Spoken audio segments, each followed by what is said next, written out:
On the speech.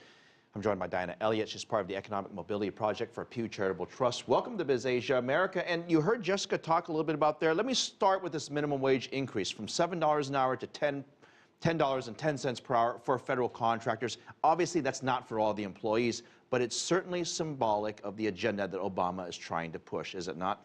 Absolutely. It seems that he's promoting opportunity, and opportunity is really looks at economic mobility. Can Americans move up the ladder if they work hard and play by the rules? And that really speaks to what we as Americans hold true. We believe that should be possible, and the president, from his speech, sounds like he's going to be promoting opportunity for all Americans. I want to read you an excerpt from his speech. He says, today, after 4 years of economic growth, profits, stock prices are higher. He says the average wages have barely budged, inequality has deepened, and upward mobility has stalled. Why does he believe that upward mobility has stalled? I think he's looking at sort of what we call stickiness at the ends. So we have a statistic that shows that 43% of those who are raised in the bottom stay there a generation later. And this really flies in the face of what we believe is special and unique about America, that you can work hard and you can rise to the top. But I'm going to play devil's advocate here. He's gone on his speeches over the last 2 years saying how many millions of jobs have been recreated after being lost since the recession took place. Doesn't the recreation of those jobs, wouldn't that suggest that upward mobility is being put back into the economy, but now he's saying that it's not?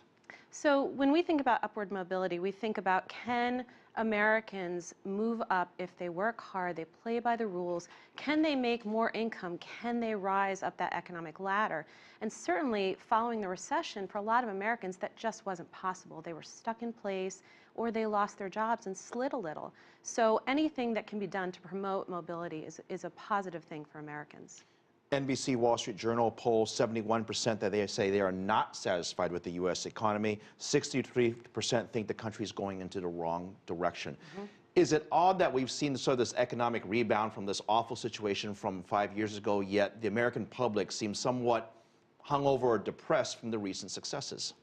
It seems as though, as a country, we're waking up to the fact that a lot of people don't have the opportunity that they should have because they have worked hard and they do hold good jobs, but they're not able to move up that economic ladder. So it's really that we're finally connecting reality with these facts. But do you think it's a fair expectation? Because the last time that poll showed that Americans were actually optimistic was over 10 years ago. I mean, that is a shocking number if you think about it. That was the last time Americans as a group felt optimistic about their own economy.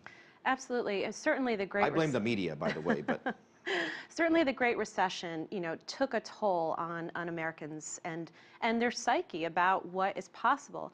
And as a nation, we've shown in the past that when we come together and we work together, we can absolutely change the course. And certainly economic mobility is a consensus-building platform.